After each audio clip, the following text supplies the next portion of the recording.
The day I found out I was pregnant, Frank abandoned me. He threw a bank card at me and said, "There's 3 million in there, take it and leave." I took it, pursing my lips. That little, I thought to myself, that's not even enough to raise a child to 5 years old. He listened, his hand pausing on his cigarette pack, then said, "I'll transfer another 2 million to the card in a couple of days." I knew when to quit while I was ahead, so I smiled and packed my things to leave. A month later, I was driving my BMW past a luxury shopping mall, and I actually ran into Frank, dressed in a rider's uniform, delivering food. "Boss, what's going on with you? Are you filming a variety show?"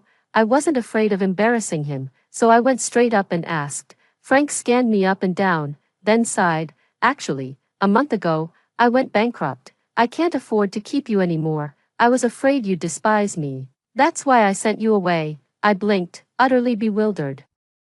"Then what about your white moonlight?" Frank said. "She came back to me, didn't despise me, and is willing to live a hard life with me and help me rise again." Upon hearing this, I immediately put on my sunglasses. "I wish you both eternal unity and 100 years of happiness." Having said that, I darted into the car and sped off, leaving Frank, still wearing his rider's helmet, disheveled in the wind. There are 3 things I fear most in life. First, not having money. Second, no life. Third, alive but broke. I was on the road, speeding at 70 miles per hour. Frank, riding his electric scooter, actually caught up. "What are you doing? You're not trying to get your money back, are you?" He followed me the whole way, so I had no choice but to pull over, roll down the window, and confront him. Don't misunderstand. Frank's handsome face, under his helmet, was streaming with sweat, and his expression held a hint of tentativeness. I wanted to ask, "Do you still have enough money?" Only then did I lower my guard. Barely. In the 2 years I followed Frank, he was always generous with me. Before, 5 million was just half a year's expenses for me. "Barely," Frank repeated, frowning as he asked, "Then would you go find other men?" I looked at the car ceiling and rolled my eyes. "Frank, instead of worrying about your ex's love life, you should worry about whether your orders will be overdue." With that, I closed the car window and drove away. This time, Frank didn't follow. Back home, my best friend Lucy messaged me, "OMG, the delivery rider who brought my food today was Frank." "Is that Frank, the one who bought you a whole wall of Hermes? Is he experiencing life?" I replied, "He went bankrupt, broke up with me last month, and is now delivering food to support his white moonlight." Lucy was speechless. How to put it? He's truly a man of deep loyalty and integrity. Lucy's father died young. Her mother is paralyzed, and with a low education. She makes a living by shaking bubble tea. Over the past 2 years, I've helped her out quite a bit. At the end of our conversation, I transferred another 50,000 yuan to her, but she backed out. "No need, Lily, I found a sales job. Starting next month, I'll be earning over 10,000 a month." I smiled, no longer exchanging pleasantries with her. After all, from now on, I also have this one in my belly to support. After that, I never saw Frank again. With the spare money I'd saved over the past 2 years, I bought a large apartment in a high-end residential complex. I hired a professional financial advisor to help manage the remaining money I usually keep to myself, rarely going out or ordering takeout. That day, after my prenatal checkup, I left the hospital. I actually saw Frank's white moonlight, Sarah, get into the back of a Maybach. Driven by curiosity, I followed her all the way in my BMW. I personally watched the car drive into a high-end villa complex. Wow, has Frank been cheated on? Driven by an even stronger desire for gossip, I waited in my car until evening. When I finally saw the Maybach drive out again, I followed it. This time, the car stopped in the city center. Sarah got out, and then hailed a taxi on the side of the road to leave. I followed them again. This time, we ended up at a rundown old place. Sarah got out of the car, entered the building, and went upstairs. I was certain this was Frank and Sarah's new home. It's really far from his previous luxury villa. The surroundings were filled with the musty stench of moss mixed with mildew from the old residential area. I sighed. At midnight, a small electric scooter stopped at the unit entrance. "Frank," I leaned against the scooter and called out to him. "Lily." He recognized me and walked over in surprise. "How did you know I live here?" I didn't answer. instead hinting directly.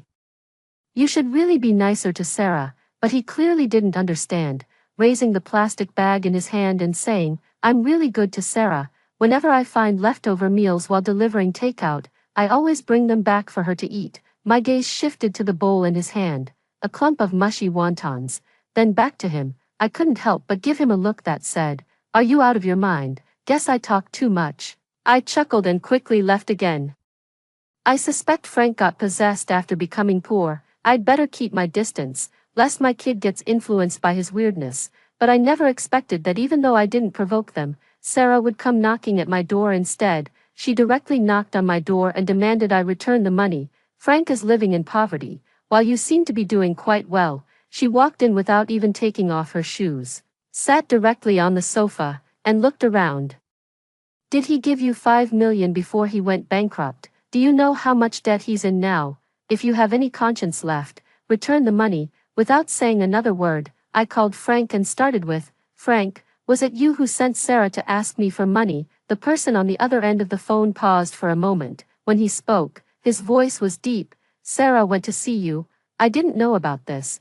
Where are you staying now? I'll come right over and take her away. When Frank arrived, he was still wearing his delivery rider uniform. He even asked me for shoe covers proactively.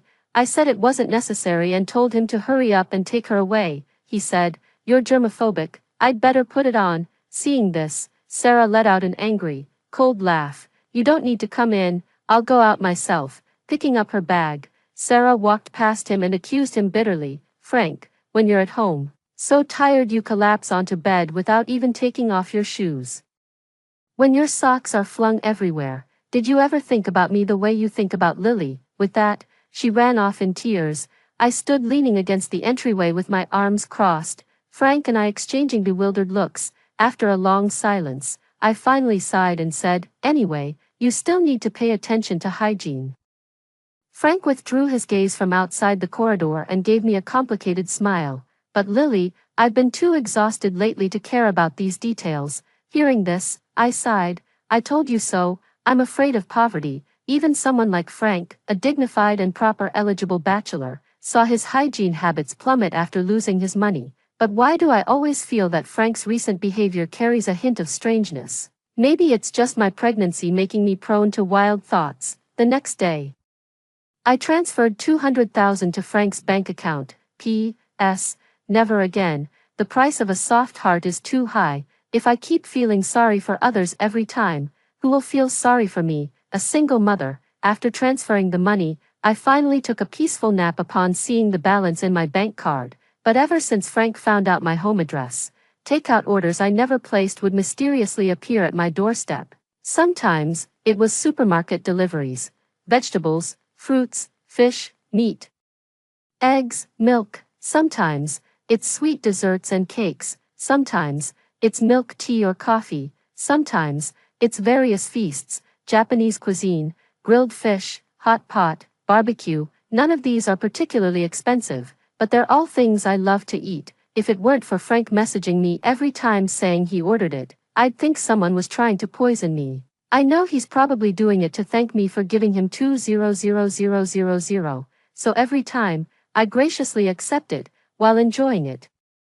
I'd pat my belly and mutter to myself, Sweetie, this is Daddy's treat. What, you don't like how it tastes? Don't be like that. Your dad can only afford these right now. Just bear with it for now. Mommy will take you to a Michelin-starred restaurant tomorrow. But when I actually sat in the Michelin-starred restaurant, savoring the exquisite dishes prepared by the chef for me, I couldn't help but picture Frank sitting across from me, dressed in a tailored suit, presenting a velvet box like a treasure, gifting me a ruby necklace. From the very beginning of our relationship, I knew Frank had an unforgettable white moonlight, his college crush, Sarah. But later, he didn't win over the goddess. Instead, he turned his focus to his career, and with a ruby necklace, he won me over. I thought it was because I was truly afraid of being poor. From a remote mountain foot where even navigation couldn't find me, I came to the big city and almost got sold into a brothel to become a pimp. The job hunting journey was full of setbacks,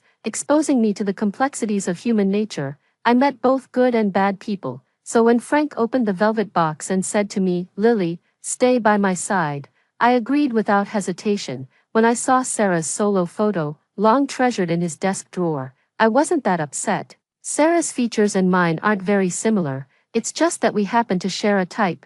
What have I lost again? I haven't lost much, at least I still have money, bags, and countless beautiful clothes, a handsome and wealthy sugar daddy who's so generous to me. What more could I ask for? So, when I found out Frank's first love was coming back to him, I decisively took the 5 million and left. People shouldn't be too greedy. I had already obtained something I could hardly dream of in my first 24 years. As for that thing called true love, let others have it, sniffling. I stuffed expensive foie gras into my mouth while casually telling the chef shaving black truffles, "Don't stop." Just finished eating when my phone rang. "Hello, your boyfriend, a young man named Frank, was hit by a car while delivering food. Please come to the hospital right away." When I arrived, Frank was lying on the hospital bed, in good condition and fully conscious. Seeing me, his frown relaxed. "Lily, you're here." I looked him up and down, only spotting a bandage around his ankle that wasn't even as wide as my palm. If I'd arrived any later, wouldn't it have healed already? Frank scratched his head. "Sorry, Lily, I passed out at the time, and the medical staff unlocked my phone with facial recognition. They took the liberty of calling you." I put my hands on my hips. "Why didn't they call Sarah? Isn't she your current girlfriend? I'm so pissed. I ate too much just now. Drove like crazy all the way. Then ran up here. Now I've got a damn stitch in my side. I'm pregnant, you know." Frank stopped laughing, a trace of bitterness flickering across his features. He explained, "In my contacts, your name is still saved as Baby." I listened, took a deep breath, and said nothing more. As I walked out carrying my bag, I happened to bump into Sarah rushing over. When she saw me, she merely sneered but surprisingly didn't mock me. Even accompanying me to the hospital entrance, I opened the car door. While she stood on the steps, looking down at me and asking, "Lily, let me ask you, is Frank not capable in that department?" My eyes widened. I instinctively touched my lower abdomen. Could it be that after Frank became poor, not only did his hygiene habits deteriorate, but his performance in bed also declined? That can't be right. I couldn't help but recall Frank's 8-pack abs and the well-defined muscles on his arms and chest, and every time his outwardly refined appearance belied his utterly wicked nature, as if he had boundless energy to spare. Doubts arose in my mind, yet I put on an expression that seemed to say, "You finally understand me. If I take the medicine, barely 3 minutes," I said lazily, my tone full of weariness. Sarah looked at me, speechless. Seizing the moment, I moved closer to her. "So I really don't understand. What do you even see in him? You're into him because he's handsome, but he's useless. You think he's got potential, but right now he's so broke he can barely support himself." Sigh. I patted her shoulder. "I guess you just didn't meet him at the right time." Haha. Sarah's expression changed as she smiled and swatted my hand away. "You're really quite vulgar." I pursed my lips, studied her expression, and ultimately couldn't think of anything to say. Turning away, I waved at her. "You're so refined. Wishing you success." I drove a short distance away, then secretly circled back. As dusk fell, Sarah emerged from the hospital, walked down the side street, and got into that Maybach again. This time, I saw the Maybach drive into that same villa complex again with my own eyes. It didn't leave until late at night. I'm now absolutely certain that Frank's head has turned into a lush oasis. Driven by some inexplicable emotion, I returned to the hospital and stepped back into the ward. This guy is sound asleep. I put my bag down, sat on the edge of the bed, and started groping him all over. As I kept touching him, I gradually felt his body temperature rising, and a certain part of him was also dutifully standing at attention. I breathed a sigh of relief, but the questions in my heart grew even stronger. Just as I was about to withdraw my hand and stand up, my wrist was suddenly gripped by a force. A deep, hoarse voice sounded from in front of me. "Lily, look at what you've done." I raised my head and met a pair of eyes equally unfathomable in the dim light. "After reducing me to this state, you think you can just run away?" I froze on the spot, not even having the chance to say anything before Frank yanked me into his arms, holding me tight. He used his only functional leg to forcefully flip us over, pinning me beneath him. I was so scared that I reached out to push him away, covering my stomach with one hand, and shouted, "Frank, you pervert, no sense of male decency. I was referring to the fact that he had a girlfriend yet still behaved like such a beast toward his ex. To my surprise, he propped himself up above me with one hand and let out an incredulous laugh. I don't uphold male virtue. There's no man in this world who upholds male virtue more than I do.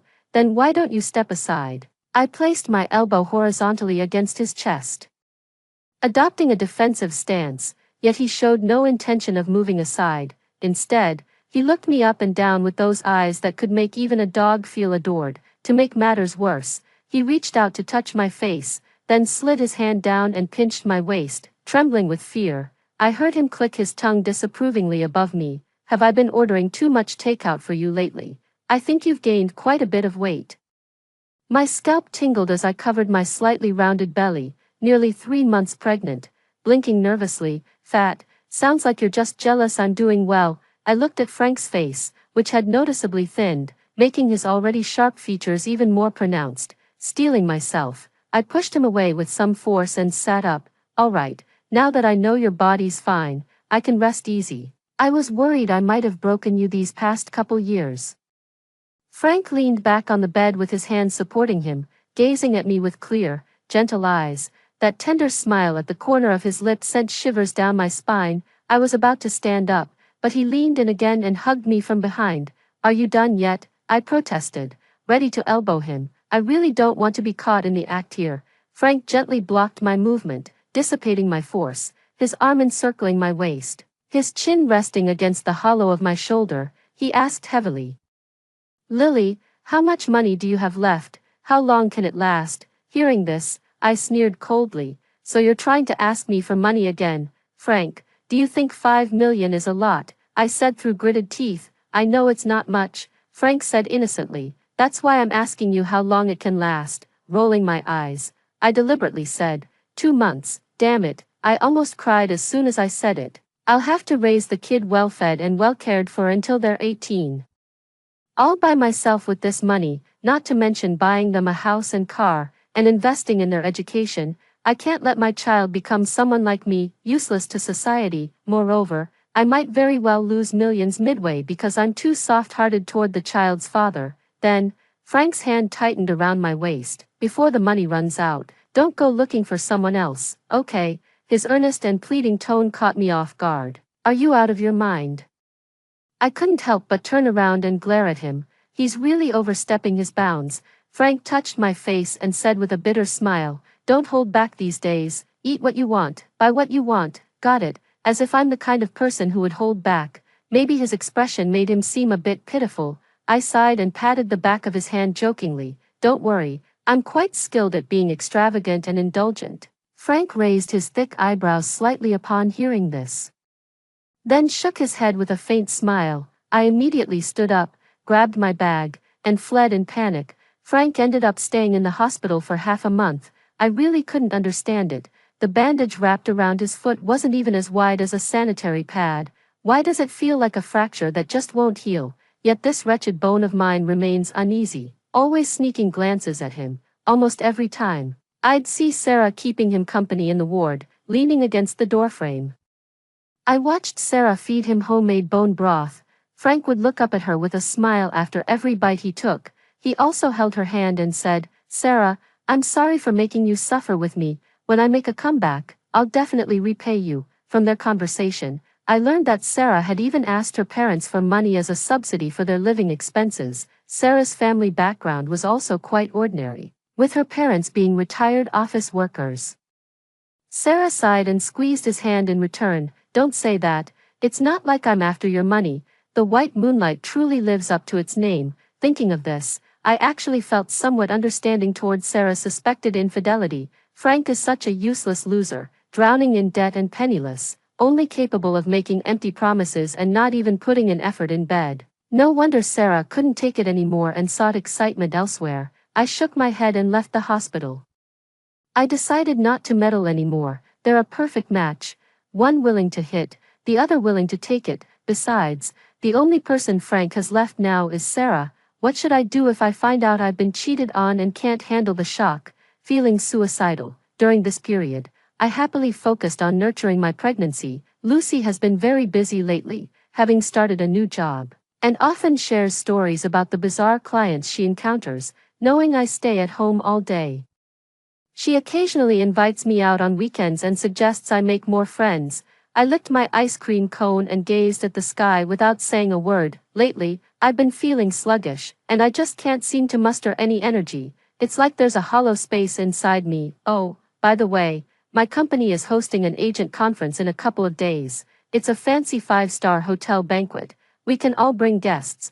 Want to come? Lucy coaxed me gently, adding that all attendees would receive a generous gift bag. There might be gold inside, or high-end skincare products. I finished my ice cream cone, nodded, and said, "Let's go. Isn't life all about seeking joy? I can't just stay at home all day, feeling down and out." That day, I deliberately dressed up, put on makeup, and wore a little black skirt I hadn't worn in ages. My barely noticeable baby bump was hidden under the loose skirt, so no one could tell I was pregnant. In the hotel banquet hall, I was sitting at the round table feeling dizzy from hunger, but who would have thought that Lucy's boss, a tall, handsome man in a suit standing at 185 centimeters, would suddenly walk over to me. Upon seeing this, Lucy immediately stood up and said, "Hello, Mr. Wilson." The man addressed as Mr. Wilson leisurely took Lucy's seat and turned to me, saying, "My name is Wilson.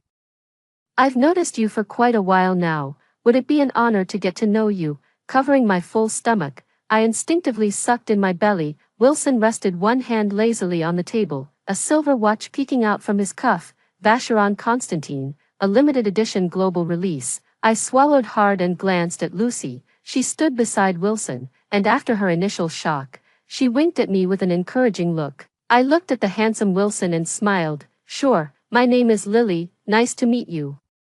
Wilson tapped the table lightly with his slender fingers, offering a faint, polite smile. "Miss Lily, are you free this afternoon? I'm hosting a tea party at my private villa in the suburbs. If you're interested, I'd be honored if you could join me." Seeing my hesitation, Wilson looked up at Lucy. "Is Lucy your friend? She can come too." Lucy immediately widened her eyes. "Can I go too?" As soon as she finished speaking, Wilson's assistant walked over carrying 2 handbags and handed them to me and Lucy. I opened the exquisite gift box to find a solid 100-gram gold bar inside, along with a complete set of La Mer skincare products, a small token of appreciation. Wilson said softly beside me, "Miss Lily wouldn't look down on it, would you?" "Of course not." I immediately closed the gift box and stood up holding it. "Mr. Wilson is too kind. If there are more events like this in the future, be sure to invite me often." Wilson's smile widened. Lucy and I followed behind him, stepping out through the hotel's grand entrance. Just as the Maybach glided up, a figure suddenly approached across the hotel plaza, dressed in a food delivery rider's uniform, helmet on, carrying a takeout bag in hand. "Looks like he came to deliver food to the hotel, Lily." Frank frowned and called out to me. He walked up to Wilson and me, his sharp gaze sizing me up. "What's your relationship with him?" Frank was about the same height as Wilson and just as handsome, however, dressed in his rider's uniform standing before Wilson in his bespoke suit, his presence seemed slightly diminished. I cleared my throat lightly, avoiding eye contact. Just as I was about to say something, a hand reached around my waist, giving me a slight pull. "Wilson." My back stiffened slightly as I heard Wilson beside me chuckle softly. "Frank, what's this? Do you know this lady?" Now, it was my turn to be surprised. "They know each other too." Frank said nothing, his clear gaze fixed on Wilson. Amidst the subtle atmosphere, certain conjectures, combined with recent strange events, took root and sprouted in my mind. At that moment, Frank reached out and grabbed my wrist. "Lily, don't go with him. What's it to you?" I deliberately shook off his hand. "You're bankrupt. Can't I find another sugar daddy?" As if surprised by my bluntness, even Wilson beside us froze for a second. I struck while the iron was hot. "If you've got this much free time, go back and show some concern for the white moonlight who's endured hardships with you." Hearing this, Frank's dimmed gaze lifted slightly, a ripple seeming to stir in his eyes. He frowned deeply, letting out a slightly irritated tch sound. "Forget it, can't be bothered with you." With that, he walked past us, carrying a takeout bag into the hotel lobby. Only then did I approach Wilson. "Let's go, Mr. Way." Wilson cracked a smile and gallantly opened the car door for me. Before getting in the car, I briefly glanced at the license plate number out of the corner of my eye. Sure enough, this Maybach was the same car that had picked up Sarah and entered the villa. Lucy and I spent the afternoon nervously enjoying ourselves at Wilson's private mountain estate. Throughout, I dared not show any sign of abnormality, but in the end, when Wilson sent a car to take us down the mountain, we still encountered a special situation. The Forestry Bureau needs to temporarily close the mountain. There's no other way. We'll have to inconvenience Miss Lily and your friends to stay at the villa for a few days. I pretended to nod regretfully, letting him think I believed his excuse. All right, sorry to trouble you, Mr. Way, I'm used to luxury, so please give me the highest spec suite. The bed must be no less than 3 meters wide, with genuine silk sheets and duvet covers. Also, I'm not accustomed to simple meals. For 3 meals a day, please have chefs certified by the World Association of Chef Societies prepare my food. As for ingredients, ordinary ones won't do. They must be freshly airlifted from abroad daily, whether for main courses, fruits, or vegetables. Entertainment is essential too. I enjoy watching football, horse racing, and swimming. I see you have football fields, racecourses, and swimming pools here, with plenty of professionals.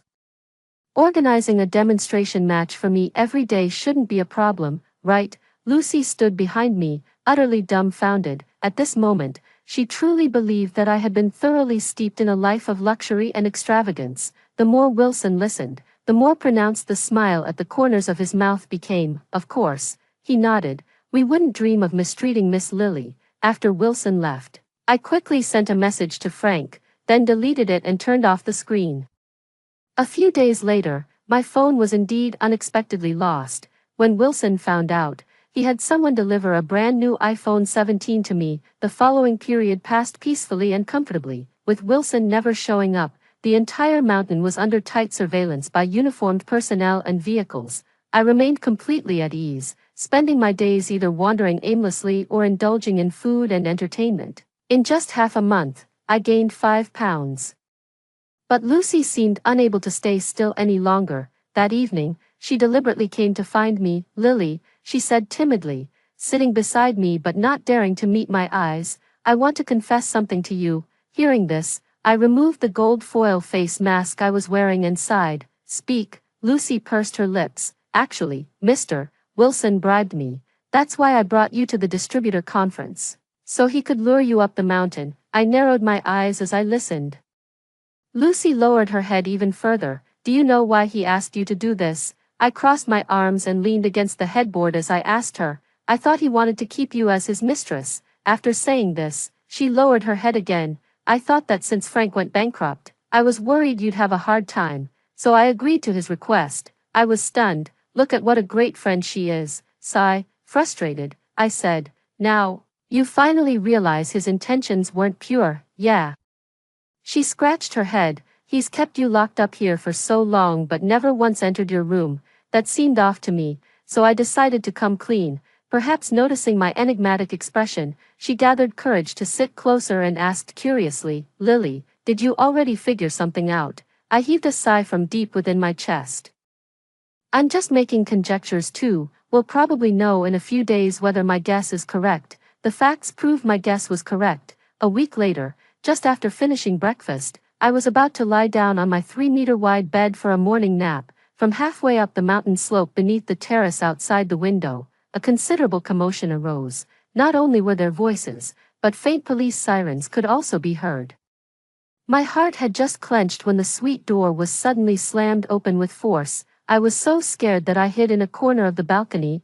Why isn't anyone here? Mr. Wilson said she usually takes a nap at this time and wouldn't go out. Search more carefully. If we don't have her under our control, the Campbells won't go easy on us. The Campbells, who would have thought? Frank, a self-made man, actually has family backing. Sure enough, I'd become a hostage, however. On the day I had this suspicion, Frank understood my hint in front of Wilson. He showed only a slight concern for me, then immediately walked away. This allowed Wilson to relax his guard a little, trapping me on the mountain, intending to probe for a while longer. This probably also bought Frank time to develop discreetly, although I still don't know what he's been quietly developing. All I'm sure of now is that after he broke up with me, he was indeed testing the waters with Sarah.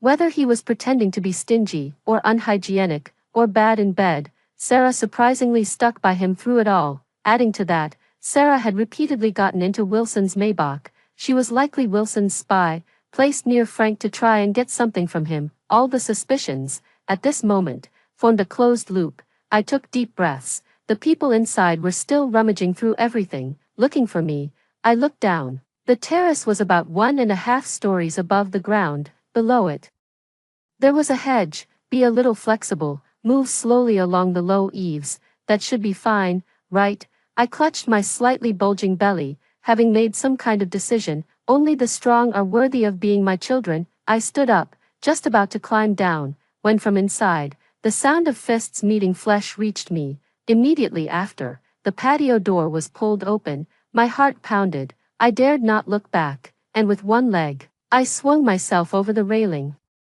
A pair of strong arms embraced me from behind, pulling me back from the railing, accompanied by a shout. "Lily," I gasped, as if granted a reprieve, and my eyes welled up. Frank turned me around, gripped my shoulders, and scrutinized me from head to toe with a tense expression. "You're incredibly brave. You actually dared to jump off a building." He finally wasn't wearing his rider uniform. Instead, he wore a black shirt, his hair simply styled and swept to one side, revealing his handsome eyes and brows. At this moment, those eyes and brows were gazing deeply at me. "Woo woo woo," I cried loudly, hugging his neck and burying my face in his embrace. "Frank, I don't want them to catch me, silly Lily." He stroked my hair, laughed at me, and picked me up by the waist, carrying me indoors. As we reached the doorway, he gave me a little bounce. "You greedy cat, what have you been eating lately? You've gained weight again, haven't you?"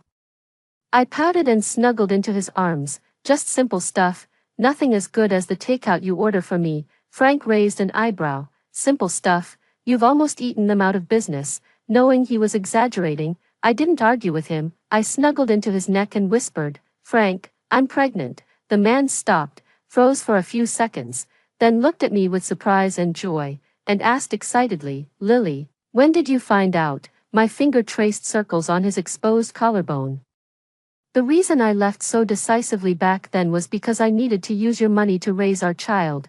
I don't want our baby to end up as societal scraps like me. I want to raise them to be a societal elite, and that's going to cost a lot of money. You won't blame me, right?" I smiled, my eyes curving into crescents. Frank touched my forehead with his tone serious. "Lily, do you have any idea how dangerous that was? You should have told me then." "How could I tell you? You were the one who insisted on sending me away." I rolled my eyes at him and leaned my head on his shoulder. Frank tightened his arms, took a deep breath, and pulled me closer to him again. "I'm sorry, Lily, there's a reason for this, and I'll explain it to you." "No need to explain, I understand. Clever as I am, of course, I've already figured out the whole story." Frank chuckled, carrying me downstairs, asking as he walked, "Then tell me, why did I do it?" I looked up at his sharp jawline. "Wilson, is he your business rival?" Frank raised an eyebrow, a hint of surprise in his expression. "Good, keep going. Did you go bankrupt because of his malicious competition?" I said, pushing his face away. "Don't look at me with that adoring gaze. You have an alias. You're the young master of the Campbell family, and Wilson arranged for Sarah to approach you with ulterior motives, didn't he?" Frank's eyes curved, and the corners of his mouth kept rising. He looked at me approvingly. "You truly are my Lily." I proudly lifted my chin. "After 2 years with you, I've learned a lot through observation." Frank, in a cheerful mood, carried me out of the mountain resort hotel's main entrance and over to the fountain. A group of uniformly dressed people had already formed a circle around the car. "Young master," one of them, with a calm demeanor, stepped forward. "Wilson has fled, and Sarah has been detained by the police." "Understood," Frank nodded. "For the rest, cooperate with the police. All the evidence I have is with my lawyer." In front of the car, a bodyguard opened the car door. Frank set me down and sat in as well. He leaned in, hooked the back of my neck, and pressed his forehead against mine. "Lily, you are not society's scraps." As he spoke, he took my hand.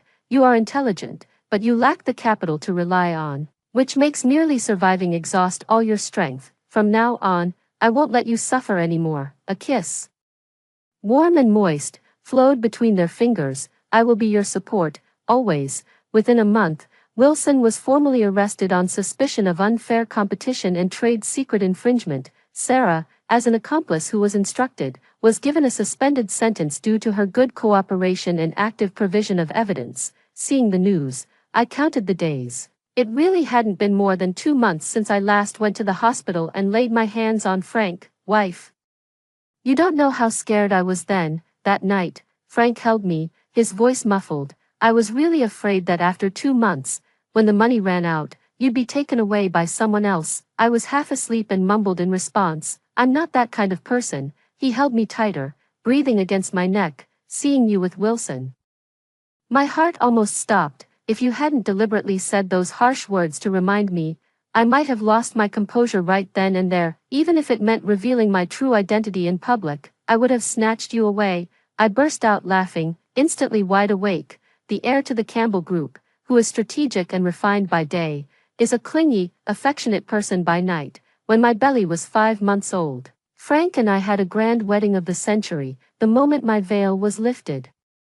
He picked me up and kissed me devoutly. Everyone says I must have saved the galaxy in my previous life, but Frank says he was the one who saved the galaxy. I think love is never a luxury. It's easier to obtain than money, yet more precious than money. Those who are willing to give will also receive the most precious gifts bestowed by the universe. After hearing the first story above, what are your thoughts? Feel free to share your opinions in the comments section. Next, there is another similar story. Let's continue to see. I am an internet troll. Because I cursed too much, after death, I was punished by the gods and transmigrated into the mute female lead of a tragic romance novel, the kind who gets slandered, slapped, has a kidney removed, suffers a miscarriage, gets her blood drawn, faces cyberbullying, falls into depression, and ultimately dies of cancer. After learning about this bullshit plot, my mouth started itching to speak up again, the moment I opened my eyes after transmigrating. I saw my fiancé, the male lead Frank, holding the female supporting character Lisa and bossing me around. Look at the proposal you made, it's absolute garbage, and made Lisa lose face. Lisa covered her face and fake sobbed. Brother Frank, don't scold Sister Jenny anymore. Sister Jenny surely didn't mean to do it on purpose. I looked around in confusion and realized I was in the office area of a company building, with employees around secretly watching and laughing at me.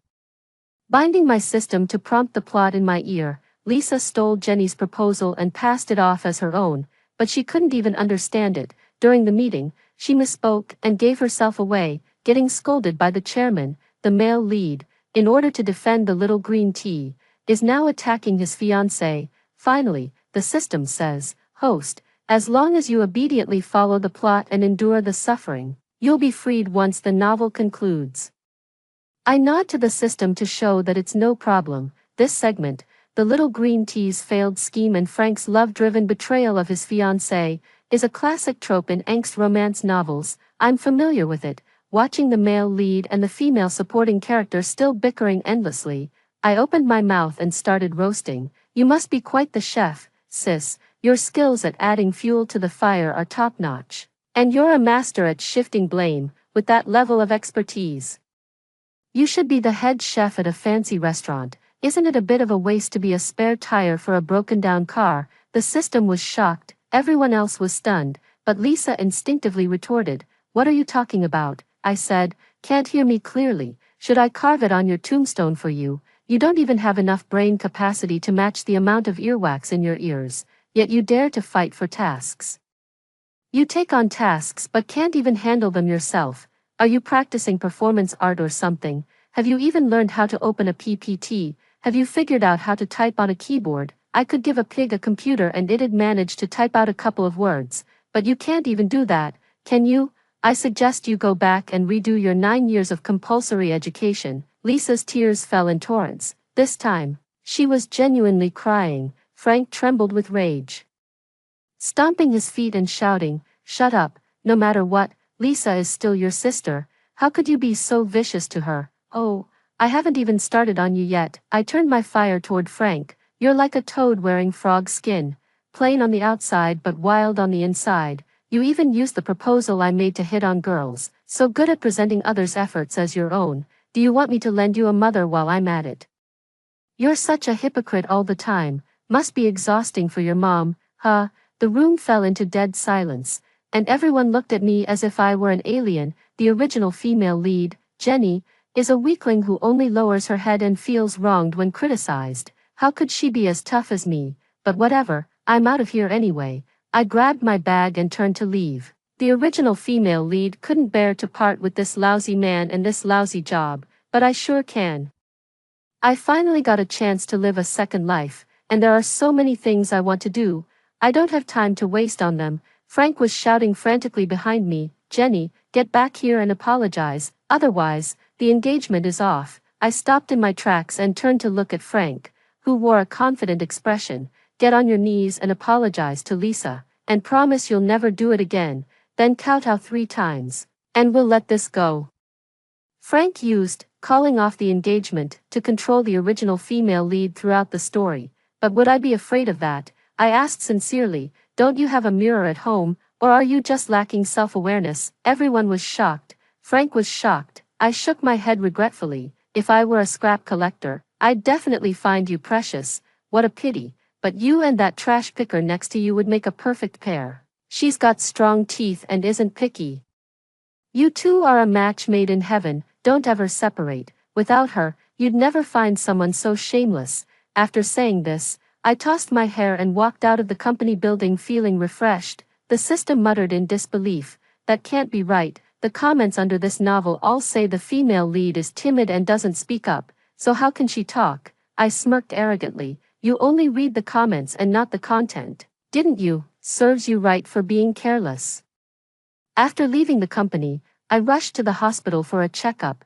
The report showed that both my kidneys are intact, my uterus is stable, and I only have a slight case of breast nodules. Overall, it's not a big issue. I heard that the original female lead died of breast cancer. To avoid getting so angry that I developed cancer, I've decided to spend this life actively confronting people and creating a pleasant and comfortable state of mind for myself. The system stubbornly tried to persuade me. Host, you need to follow my arrangements and work hard to complete the tasks to leave this world. That way, you can live freely in your next life. I said, are you telling me what to do? Why should I wait for the next life to live freely? Can't I just live freely in this life? The system seemed convinced by what I said and murmured after a long silence. You do have a point. At that moment, the phone rang. It was my cheap father, David Lincoln, calling. The system immediately briefed me on David Lincoln's character profile. 20 years ago, David Lincoln abandoned his wife and daughter and ran away from home in order to cozy up to the wealthy woman, White Lotus. With White Lotus's support, he started a business and enjoyed a few good years. However, recently, the Lincoln family has been facing financial difficulties. And the company is also in trouble. David Lincoln is now considering sending Lisa to the Mitchell family for a marriage alliance. Coincidentally, Lisa likes Frank, and Frank can also help the Lincoln family. It's a win-win situation. The plan was well designed, but an unexpected obstacle suddenly appeared. The old lady of the Mitchell family is a shrewd person who could tell at a glance that Lisa wasn't human and absolutely refused to accept her as a daughter-in-law. David Lincoln had no choice. And that's when he remembered he still had a daughter. Coincidentally, Jenny's biological mother had passed away, leaving her all alone and helpless. David Lincoln played the family card and, with just a few words, sweet-talked Jenny into coming back to be the scapegoat. I understood the situation, and as soon as I picked up the phone, I heard the other end start yelling, Jenny, are you crazy? How dare you curse at Frank? Don't you know our Lincoln family is counting on the marriage alliance with the Mitchells to make a comeback? What will happen to the Lincoln family if you drive them away? David Lincoln had already figured out that the original female lead was a pushover, so now he didn't even bother pretending. At the slightest disagreement, he would start hitting and cursing, but I didn't indulge him and fired back right away. Oh, then just go bankrupt. David Lincoln was stunned. What did you say? I said, what, if you don't go bankrupt, are you going to leave the company to me? Back then, you were too stingy to pay $500 in child support, and now you expect me to work my butt off for you. Since you're so tight-fisted anyway, going bankrupt would be perfect. You can go beg for a living, right up your alley. Then White Lotus can lie on a tricycle while you pull it from the front, and Lisa can hold the speaker in the back. Playing The Wanderer Roams the World, without a home to call his own. How does that sound? David Lincoln roared. I'm your father. How dare you talk to me like that? I said. Oh, I wouldn't dare claim such a family connection. There's a species barrier between us. If I hadn't learned animal language, you still wouldn't be able to communicate with me. All right, I've got things to do. I'm afraid if I say any more, you'll get so worked up you'll jump over the wall. After I finished roasting him, I hung up and blocked his number. The relief was so great it felt like 2 knots in my chest had loosened. The system was stunned. So you really are this good at roasting people? I wasn't done yet, so I kept going with the same energy. You systems have nothing better to do. Do you live by the sea to meddle in everything, even how I shit and fart? You're like a little turtle falling into a salt jar. Way too idle for your own good. If a manure cart passes by your door, would you even take a spoon to taste how salty it is? If you love playing the hero so much, why not go to the underworld and help King Yama mark the book of life and death? The first name you should cross out is your own, because no one is more annoying than you, and the author who wrote this book has the IQ of 2 pigs, because 1 pig isn't enough to describe his stupidity. Even Tofu has a brain, but he doesn't. If a zombie opened his skull, it would sigh in disappointment. When I have money someday, I'll send you all to the best hospital to treat your above-the-neck disability. The male lead is even worse.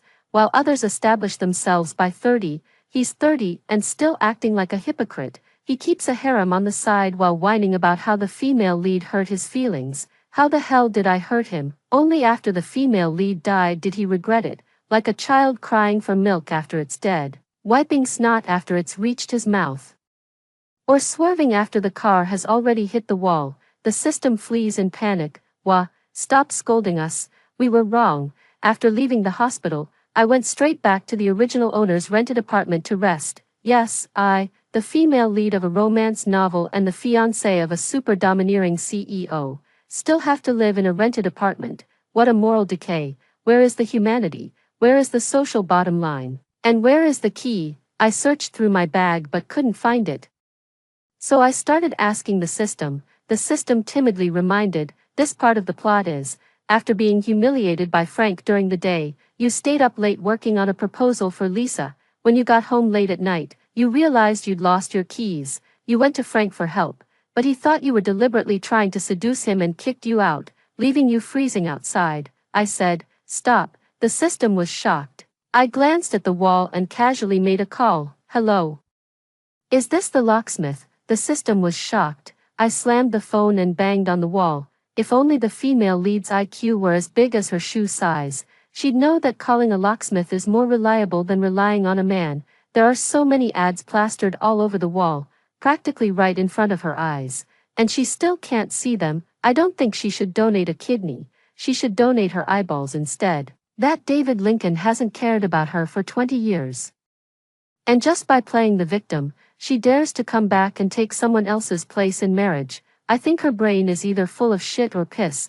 When I send you all to the mental hospital, I might as well take Jenny along too, but I suspect she'll be harder to treat than any of you. Others harm others without benefiting themselves, but she harms herself to benefit others, with such a spirit of self-sacrifice. Even the giant Buddha would weep and make room for her. The system sighed. Hearing you even curse the female lead makes me feel a bit better. After successfully entering the room, I felt a bit more satisfied. Jenny does have her strengths, like being hardworking and good at housekeeping.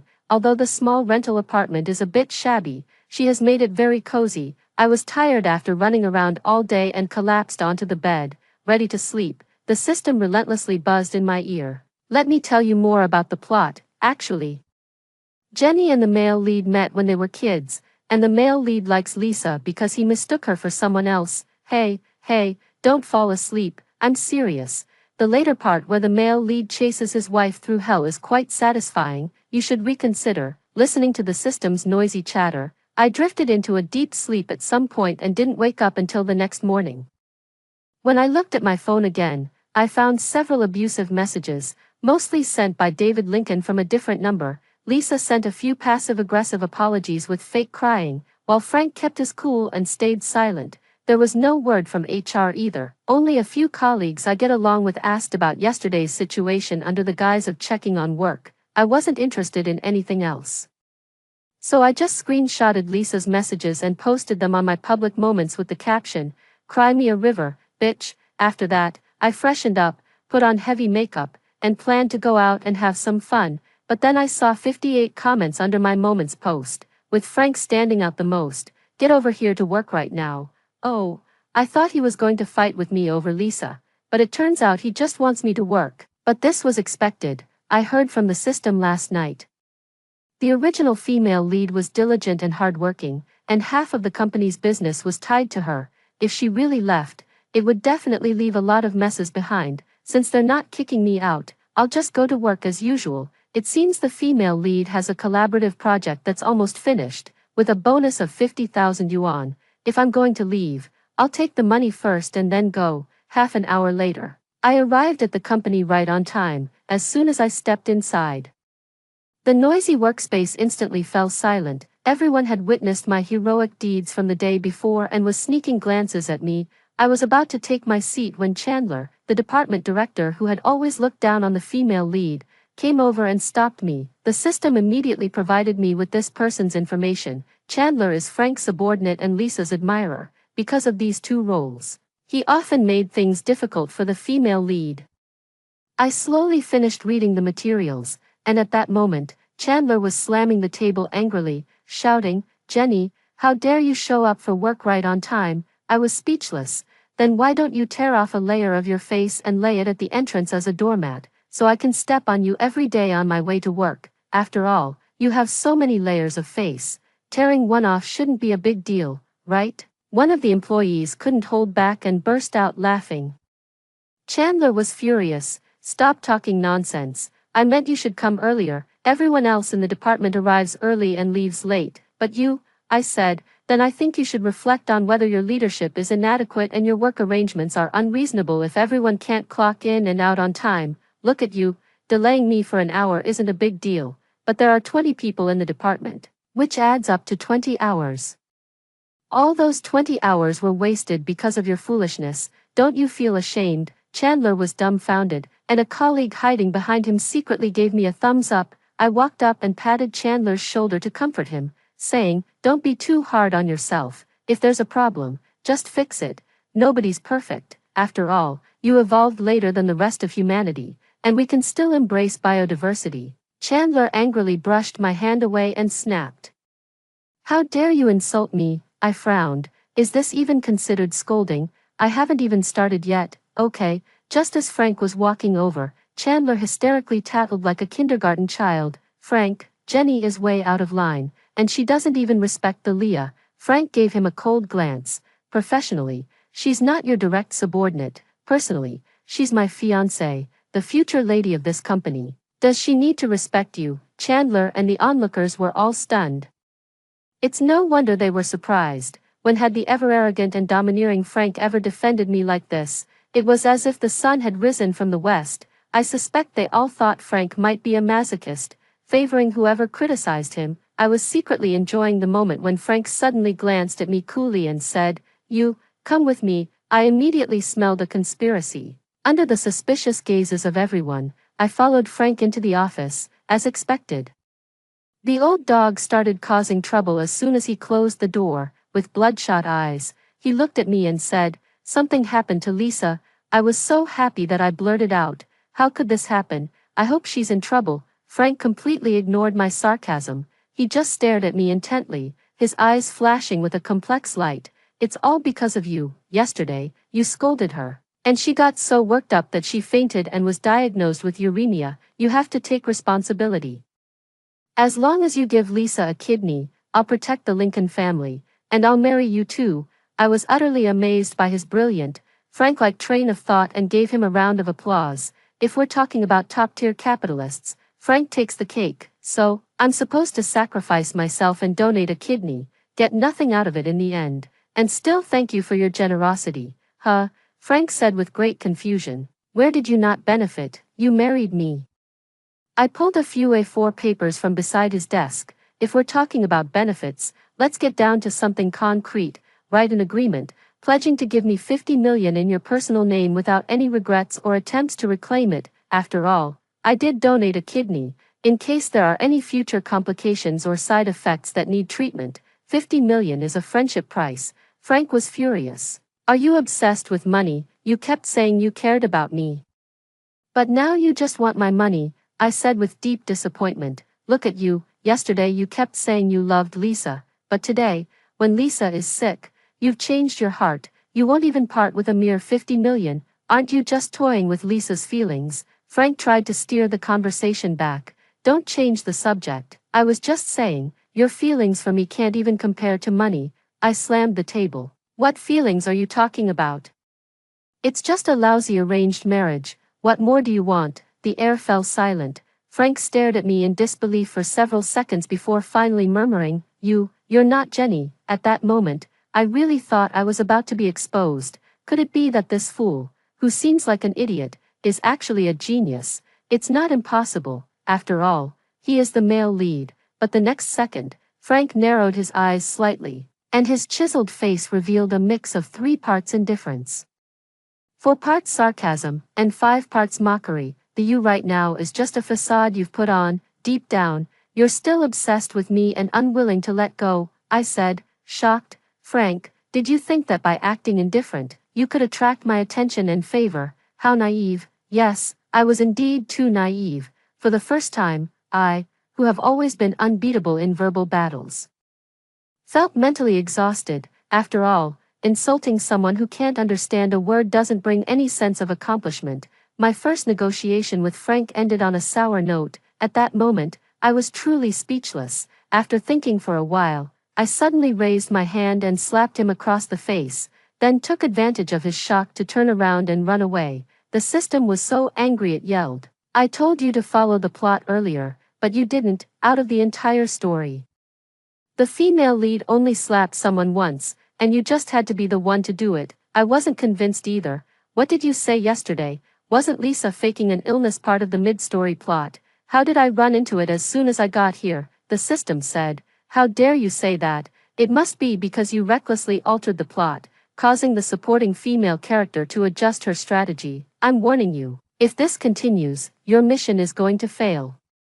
I fell silent for a moment and reflected on myself. It seems I need to adjust myself as well. I can't just casually curse at people like this anymore. The system was very happy at the time, thinking I was willing to turn over a new leaf and start afresh. But the adjustment I mentioned was just about putting my plan to run away on the agenda. If uremia has already arrived, can kidney harvesting be far behind? Frank is a potential criminal. I need to get out of here as soon as possible to stay safe. After that day, I started working hard like the original female lead, hoping to finish the project as soon as possible, get my commission, and leave. During this time, Frank and Lisa's family took turns, harassing me 800 times a day, using all kinds of tricks, but no threats, bribes, or sob stories worked on me. I stayed firm and responded to every situation the same way. Whoever bothered me, I'd let them have it.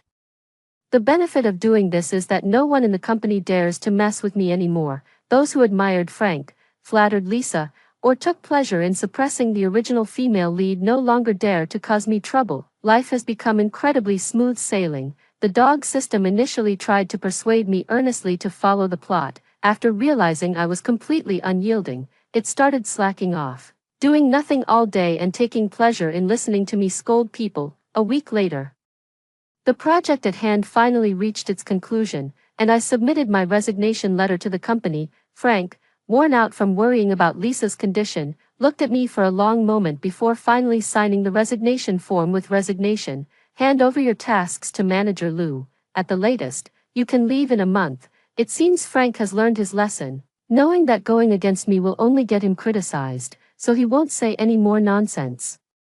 I was satisfied and was about to leave with the report when he suddenly called me back. Jenny, you've signed this project to FY Group.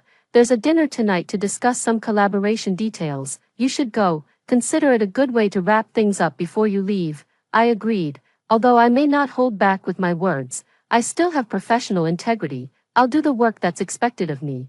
But 6 hours later, standing in an empty villa in a formal dress and heavy makeup, I just wanted to call myself an idiot, Frank, that legal illiterate, that potential criminal. He tricked me into coming here and locked me up. I mean, folks, the original work didn't even have this imprisonment trope. How come there's an extra project added later? Just then, I heard footsteps behind me. I turned around and, sure enough, it was Frank making his grand entrance. I cooperatively voiced a soul-searching question. What exactly are you trying to do? What am I trying to do? I just want you to behave and stop making a scene, Frank said in a deep, breathy voice that sounded as if he were physically drained. Slowly moving closer to me, he tugged at his tie with one hand, one eyebrow slightly raised, the corner of his mouth curling in the opposite direction, revealing a sly, captivating smile. Playing the game of playing hard to get too often can backfire. Isn't it just the position of the Foo Group's young mistress? I can give it to you, but for now, you'll have to pay a small price. He emphasized the word, price, and threw away his tie, then began unbuttoning his shirt. I backed away step by step in horror, tightly covering my mouth to keep from vomiting. It's so greasy, too greasy, I'm physically nauseous. Dude, you can't just resort to underhanded tactics just because you can't out-insult me. The dog system eagerly cheered on. Host, insult him. Roast this damn pervert to death. I'm speechless, the system said. Host, unleash your ultimate move. Where's your chain of killer techniques? Quick, send his ancestors 8 generations back to their graves with style. Poke his weak spot. I trembled with fear. No, I don't dare. After all, he's legally ignorant. What if he thinks killing isn't a crime? The system said. Seriously, I thought you weren't afraid of anyone. I said, is it possible that even though I'm a troll, I'm not a desperado? The system was silent for a long time. Then it spat out 3 words, dream shattered. I said, what do you mean, your dream is shattered? My dream is shattered. I heard that other people's systems come with cheat codes, like points, item shops, and newbie gift packs. Give me one of those, the system said. Please adjust your attitude, host. You're here to be punished in a tragic story. What do you need items for? I'm really feeling awful. What's the difference between my useless system that has no functions at all and an AI that can only chat? By the time Frank walked up to me, he had already taken off all his clothes. Piece by piece, he slightly spread his arms, flexing his chest, abs, and biceps, and said, woman, are you satisfied with what you see? I was speechless. The system sighed, its tone tinged with pity. Anyway, the scene is all set up now. Why don't you go with the plot of forced possession and an unwanted abortion? Let's add a bit of suffering.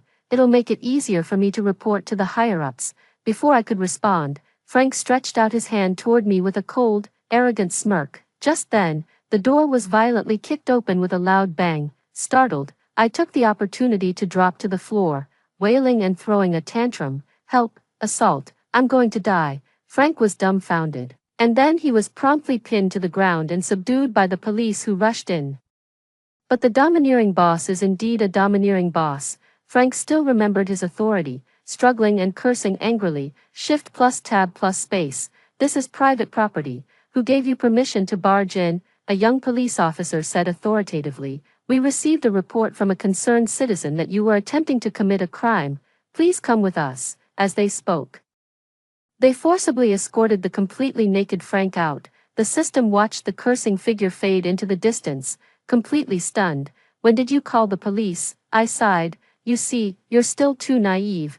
How could I not have any precautions against someone trying to harm me? Did you think I only know how to argue?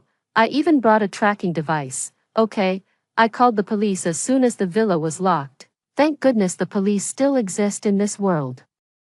I was about to get up when suddenly a uniform was draped over me. Looking up, I saw a handsome young man with bright eyes and a gentle smile, asking, Miss, are you okay? I'm fine, I just got a little carried away. After being helped up, I couldn't resist leaning against the guy's chest and secretly giving it a little touch. So good, this is what real muscle feels like without any enhancements. An hour later, Frank and I were squatting in the police station giving our statements.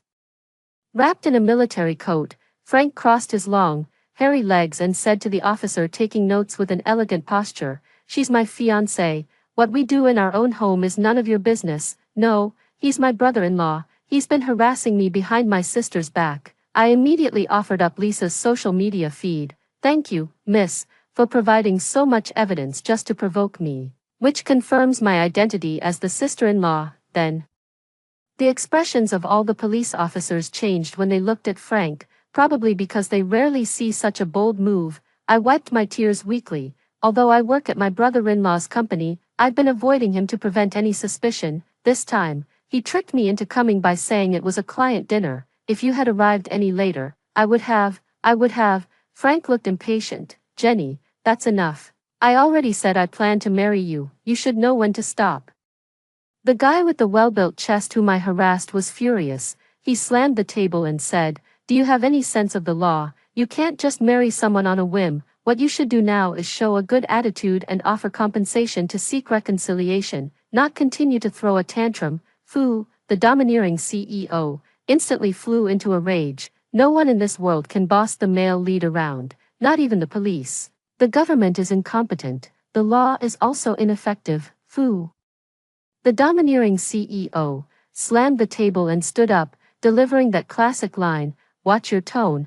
Do you believe I can make it impossible for you to survive in H City?" I was inwardly shouting, "Incredible, the domineering CEO is finally taking a hard stance against the judicial system." The muscular guy turned his head to look at me expressionlessly. I responded with a glance, and he immediately understood. Lowering his head to sign a detention order, Frank looked utterly incredulous, cursing and grumbling as he was dragged away again. I think I might be the first female lead in a tragic romance novel who managed to send the domineering CEO to jail. If I'd put in a bit more effort, I might even get Frank to spend a few years working a sewing machine. Just thinking about it gets me a little excited. Later, the guy with the well-built chest muscles took me home. I delicately expressed my fear of the criminals to him and successfully got his private contact information. The next day, I went to work as if nothing had happened. Whether Frank showed up or not didn't matter. I just didn't want to get my pay docked for skipping work. Even though I didn't say much, news of Frank's detention still spread quickly. All sorts of rumors and gossip were circulating around the company. Soon, Lisa, who had been pretending to be sick, couldn't sit still any longer. After work, she cornered me at my doorstep and ordered me arrogantly, "Go to the police station and withdraw the case. Get Frank's brother released." Look, another person ignorant of the law. I kindly explained to her, public prosecution cases aren't something I can just withdraw on a whim. I suggest both of you take some time to learn more about the law. Knowing and abiding by the law is what makes a good citizen. Oh, and by the way, I heard there are relevant courses in prison. You could go there for some further education and even pick up a proper skill. Listen, once you learn it, it's all yours to keep. Lisa was so anxious she stomped her feet. What do we do now? If Frank's brother isn't released, the Lincoln family's investment is completely off the table. I shrugged. There's nothing I can do this time. Tell him to be more careful next time. A venomous gleam flashed in Lisa's eyes. Jenny, you did that on purpose. Just you wait. You'll regret this. She turned and walked away, moving with such energy that she hardly seemed like someone suffering from uremia. I didn't take Lisa's threat seriously. After all, in the original story, she wasn't exactly a mastermind. It was just that the female lead wasn't very bright either, which was why Lisa could bully her. So, that very evening, I witnessed Lisa's ability to take action. While I was scrolling through my phone, I received a notification. When I clicked on it, I saw that it was a lengthy post written by Lisa. Lisa tearfully complained that her own sister had set her sights on her fiancé. Although the fiancé had firmly rejected the sister, she still wouldn't give up. She lured the fiancé into a room with ill intentions. The fiancé fought back desperately, but the sister, driven by the belief that if she couldn't have him, she would ruin him, called the police and falsely accused the fiancé of being the rapist. Now, her poor fiancé is being detained. At the very end, she tagged me, saying she hoped I would show mercy and let them go. There were many related images, including sweet photos of her and Frank, as well as screenshots of company employees' comments describing the original female lead as a simp. This social media post went viral as soon as it was posted, and there are already thousands of comments below, all of which, without exception, are criticizing me. They even dug up my real information and prominently placed Jenny's name on the trending topics. As a result, many insiders came forward, revealing the inside story of the Mitchell and Lincoln family's marriage alliance, portraying me as the troublemaker who ruined both families. The outraged netizens furiously attacked my private messages and comment section, with the foul language being too offensive to read. I was trembling all over, couldn't even hold my phone steady, and tears were streaming down my face. The system, seeing me like this for the first time, hurriedly tried to comfort me. "Host, don't be afraid. It's just online bullying, we'll find a way to deal with it." I wiped away my bitter tears and said, "No, I'm just too excited, this plotline has finally arrived." The system was shocked. "Who am I? I am an internet troll." "The internet, troll, the internet is my camouflage. I can curse at will without worrying about getting beaten up." I pulled out the original owner's long dusty wireless keyboard, like a veteran returning to the battlefield to pick up his sword and start wreaking havoc. "I'll clarify things when I have the time." Netizen 1, "This kind of person is so disgusting, going after her own sister's husband, and the worst part is he doesn't even want her." "A simp," laughing to death, I said. "Seems like your stomach is so messed up that you lost your brain in the toilet. Otherwise you wouldn't be spouting such brainless nonsense. This kind of trash is exactly your type. Why don't you take him, slice him up, and split the pieces?" Netizen 2, "Shameless homewreckers get what they deserve. Go die," I said. "Silly child, what are you talking about? If I die, you'll become an orphan." Netizen 3, "How could a big company's boss be interested in a woman like her who throws herself at him? She has no self-awareness at all." Smile, I said. "Did you install a GPS? Do you know your place? Have you collected enough trash in your neighborhood?" Netizen 4, "Unbelievable. She's not even ashamed and is still cursing online. This really shatters my worldview." I said. "How sheltered are you to have your worldview shattered so easily? Are you a product of the scrapyard? Then you better hide. The person above you collects trash, so watch out or you'll be taken away too." I said. "Come on, why are you cursing so slowly? Is your vocabulary so limited that you need to look up words in a dictionary?" In the end, everyone's focus shifted entirely. "No, how is she typing so fast? Why is she cursing so quickly?" Refreshing the page and there are already 7 or 8 new comments. "Is she an octopus in disguise? This is ridiculous. She barely uses any profanity when insulting others, so reporting her is useless. The bot doesn't even recognize it. Don't bother." Person above. I successfully reported a few of her comments, but I've given up now. "Do you really think you can report as fast as she can type? .. I battled through the night with my keyboard, outlasting wave after wave of night owls, and finally achieved a complete victory as dawn broke. I looked at the densely packed comments under the relevant topic, all bearing my ID, and felt a sense of pride. The system sighed helplessly. "You seem to be having a great time on your own. I guess I worried about you for nothing," I replied. "What do you know? This is a healthy way to release negative emotions and avoid breast hyperplasia," I said, stretching lazily, and ordered myself a luxurious breakfast as a reward, then began organizing the evidence at hand. For example, those provocative text messages Lisa sent to the female lead. For example, the messages Frank sent while manipulating the female lead. For example, the accusations they made together to pressure me into donating a kidney to Lisa. I can just take it and use it directly. Sigh, no wonder there isn't a single character in this book with an IQ over 90. Both the protagonist and the supporting characters are too easy to deal with, and it's just not satisfying. I had just sighed and posted the clarification on social media when I heard a knock at the door. The system jolted. Holy crap.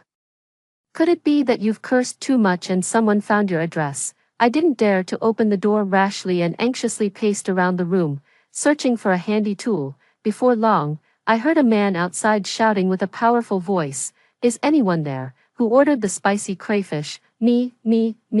I quickly threw down the mop and ran to open the door. The system angrily exclaimed, "Who in their right mind eats spicy crayfish in the morning?" After finishing the spicy crayfish, I went to catch up on sleep and slept like a log. When I woke up, it was already afternoon. Drowsily, I reached for my phone. As soon as it turned on, countless messages flooded in. Ignoring the calls and texts from the Mitchells, the Lincolns, and the company, I went straight to social media and found that everyone was in an uproar. The post I had shared had completely blown up, causing countless netizens to switch sides. So it turns out the sisters' affair was fake. But the younger sister stealing her brother-in-law is real. How shameless can these two be? What kind of trashy novel is this playing out in real life? And they're even forcing someone to donate a kidney, someone with legal expertise. Please educate them on how many years they'd get for this. This domineering CEO cured my gold-digging mindset. Suddenly, I realize I don't love money that much after all. I value my life more. Help, everyone. Am I the only one cringing so hard I could dig a hole through my shoes? This is so cringy. Are these lines something a human could even come up with? Just typing out the words, "I'll marry you if you donate a kidney," makes my stomach churn. Am I the only one who doesn't feel sorry for Jenny? She could have just presented the evidence directly, but she had to scold me first. How unfair is that? Angry. I suspect the reason she didn't clarify earlier was because she was so furious with the scumbag and the green TB*TCH that she just wanted to vent her anger by lashing out. Smirk. Since I had previously criticized everyone quite harshly and didn't exactly come out on the losing side, no netizen was willing to apologize to me after the incident was clarified. However, the enraged crowd preferred to channel their anger into attacking others.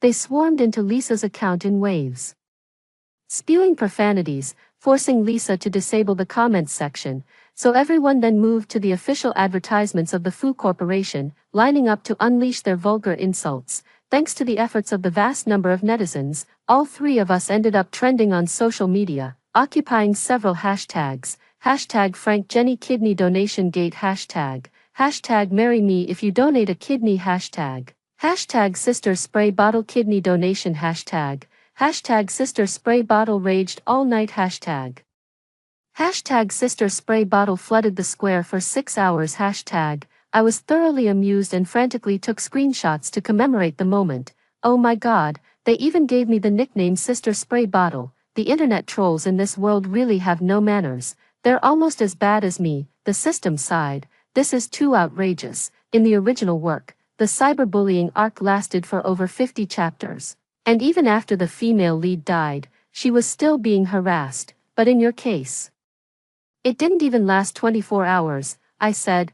My reaction is what a normal person would do. How many people in real life would endure endless malice without reason and without any bottom line, like the original female lead? At that moment, my phone rang again.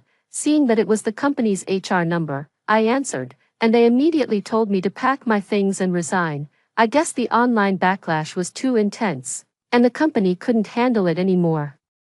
I hung up the phone and saw that there were still 2 hours left until the end of work.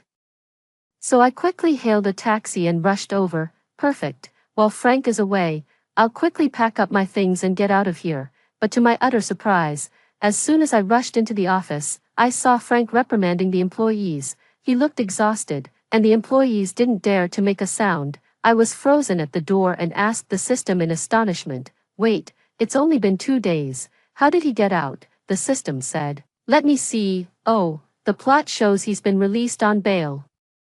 Makes sense, with so many business rivals watching him. If he doesn't step up to take charge soon, the other Mitchells might stage a coup.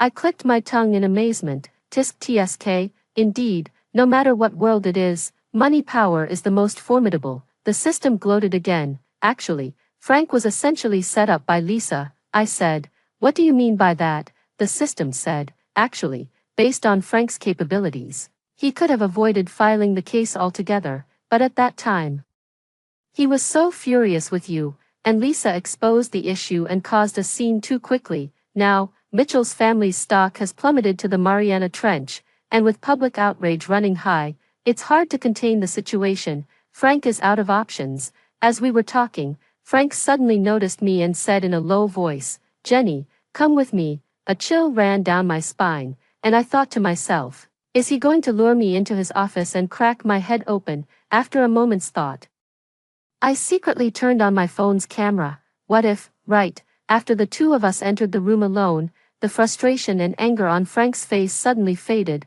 leaving only a mix of complex emotions. Jenny, do you know how I spent those days I was locked up? I heard that the detention center has daily classes on law, ethics, and cultural knowledge, and they also do crafts and such. I'll look into the details later. I'm resigning today. Can I leave now? But Frank ignored me. Completely lost in his own world, continuing on his own. During those days, I was alone in the room, with nothing around, extremely quiet. At that time, I wasn't thinking about the company's impact or Lisa's illness. Damn, I'm going to report him for not participating in the detention center's group activities. Then he slowly raised his head and said with deep emotion, "The one I've been thinking about all along is you," I said. Shocked, "Jenny, I can let go of the incident where you called the police before, and I won't force you to donate a kidney to Lisa anymore. Marry me." I was instantly furious. "You might not care, but I do. I already know your intentions. You just want to trick me into a relationship so we can settle out of court. You're so calculating, not much brain, but full of schemes." Frank was taken aback for a moment, then flew into a rage. "You think I said all that just to get out of trouble? Is that really how you see me?" He was like an enraged lion, his eyes turning red, but I puffed out my chest and stood my ground. "You did it, so why are you afraid of being called out? What, you want to hit me? Come on then, I've had my rabies shot, so I'm not afraid of you. Don't think just because you have the Animal Protection Association backing you, you can do whatever you want." Frank gritted his teeth and squeezed out a few words. "Jenny, you'll regret leaving me. Oh, I'm so scared. Let's talk about it when I actually regret it." I rolled my eyes. "The labor law says all wages must be settled on the day of resignation. Pay up, and we'll be even from now on." Frank's angry expression suddenly calmed down, and he snorted coldly. "So that's how it is. The reason you rejected me is all about money, right? I've already paid part of the money for the Lincoln family. Unless you marry me, I won't pay the remaining amount." I was absolutely shocked. I talked to him about the salary, and he talked to me about capital injection. I talked about glass marbles, and he talked about hip bones. I said very politely, "Was your intelligence cut off along with your umbilical cord? What does your relationship with David Lincoln have to do with me? I just want my hard-earned money. I came here today to ask for my salary. Do you understand? Or do you think I came to work to do charity? Are you that poor? Do you need my 60 or 70,000 to buy a coffin? You never used to scold me like this." Frank gritted his teeth in resentment. "I already said I wouldn't let Lisa interfere with us anymore. What else do you want? Do you really want me to kneel and apologize to you?" "No, no, no. It's not your fault. It's your parents. If they could just sleep properly at night and not cause trouble, they wouldn't have ended up with someone like you, with an underdeveloped cerebrum and a completely undeveloped cerebellum. You think I should just come crawling back if you don't like me, or just get lost if you don't want me? Who do you think you are? I'll ask you one thing. Are you going to give me the money or not?" Frank was almost out of breath from my scolding, but he still refused to budge. "I told you, as long as you agree to marry me, I'll give you anything. Just you wait," I said angrily, turning and walking away. Frank was still shouting behind me, "I'll give you time to think. Give me your answer as soon as possible. A person as nasty as you really doesn't have much time left." Then I slammed the door of his office, shattering the decorative glass. After leaving, I cursed wildly with the system. "That old scoundrel is withholding wages. May his whole family die horribly." The system timidly said, "Have you ever considered that his attempt to keep you just now, promising you everything, might have been sincere?" I said, "Excuse me. Frank's character is only supposed to like dead people, right? I'm not dead yet, so why would he like me?" The system said. "In the original work, the male lead only regretted it after losing the female lead. Theoretically speaking, he has indeed lost you." I narrowed my eyes and said, "In that case, there's only one way to deal with this lawless scoundrel." Then I went to the Labor Bureau and filed an arbitration case against Frank. Article 91 of the labor law states that all evil forces that withhold the hard-earned money of migrant workers are paper tigers. After leaving the Labor Bureau, I casually posted the video of my failed wage claim online to expose it. The incident with Lisa last time gained me quite a few followers, and as soon as I updated my social media, everyone quickly shared it, but the tone was a little different. When others expose unfair treatment online, they receive sympathy and comfort. When I share my misery online, I just become a laughingstock, day after day. Spray bottle sis provides so much entertainment, even though she's pitiful, I just can't bring myself to feel sorry for her. Ha ha ha, that line, "You just want to trick me into dating you so we can settle out of court," had me laughing my head off. Magic defeats magic, greasiness defeats greasiness. Sis, Your offline performance isn't as stable as your online one, is it? Because you can only curse at one person at a time, so your combat power is reduced. Dog head, sis, please start a class. Those of us who cry at the slightest argument need you to teach us the way. Teary-eyed. Not only are regular netizens laughing at me, but even the big verses are reposting with captions like, ha ha ha.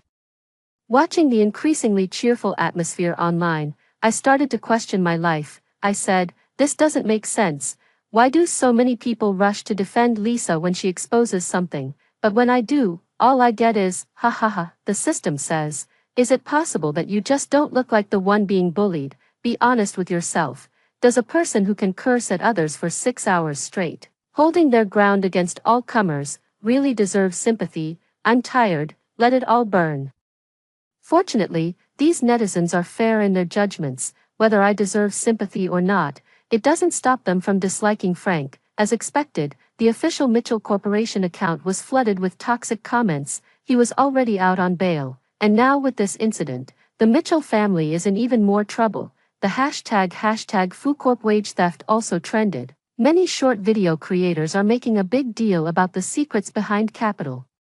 While science popularizers are meticulously analyzing every law Frank violated and advising people on how to handle similar situations, the situation is looking very positive. Additionally, many brands that had collaborations with the Fu family have terminated their contracts to maintain a positive image, and the Mitchell family stocks have been falling repeatedly. The system helped me find out about Frank's current situation, which is said to be no better than the last emperor of the Qing dynasty. Not to mention the financial losses. He doesn't even have time to harass me anymore, as he's barely clinging to life.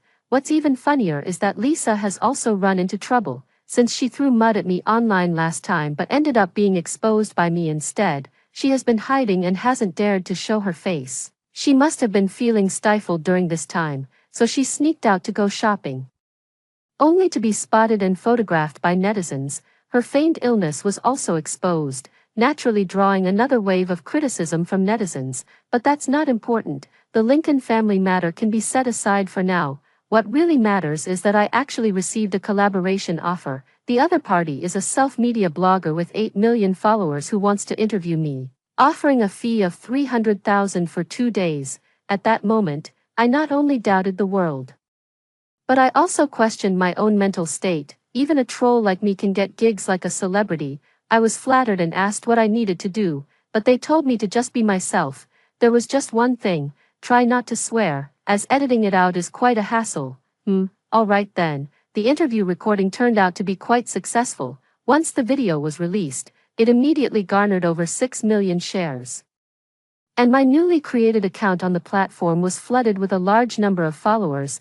They all said that I speak in an interesting way and think quickly, but honestly, I think it's just average. It wasn't until a few companies privately messaged me asking if I wanted to sign a long-term contract that I realized, with my current level of traffic, I could be considered a minor internet celebrity, since I was also unemployed at the time. I chose to join a company with relatively flexible conditions. The new job is a bit easier than I imagined, and the company doesn't give me many script requirements. I mostly improvise. Netizens have expressed that they like my persona, which is quite normal. I like myself too. My life and work have gradually fallen into a steady rhythm, and everything has stabilized. Not long after, Frank's public prosecution case was about to go to trial, and with the media frenzy online, I gained a small boost in popularity again. On the eve of the court hearing, the Mitchell family's lawyer approached me, hoping I would sign a letter of forgiveness. Normally, I wouldn't agree, but along with the letter came a large sum of compensation from Grandma Mitchell. The system had informed me about Grandma Mitchell's situation. The elderly lady was in poor health, living in a nursing home, and likely didn't have much time left. It was this very lady who had a keen eye and chose me, chose the original female lead, to be her granddaughter-in-law. It's safe to say that all of Jenny's suffering began with Grandma Mitchell, but the old lady herself had good intentions, and she was never the one who hurt Jenny. Besides, I was genuinely short on money, so I agreed to her request and signed the letter of forgiveness. In the end, Frank received a lenient sentence of 3 years and is now serving time, while the Mitchell family's estate was taken over by a collateral branch. The first thing the new head of the family did was to pay me the wages and commissions that were owed, along with additional compensation. Looking at the payment, I remarked to the system, TSK, the difference between people is just too vast. Look at this person's vision. Frank really can't compare. The system replied, I have even more interesting news. It said that the new head of the Mitchell family has cut off the Lincoln family's funding.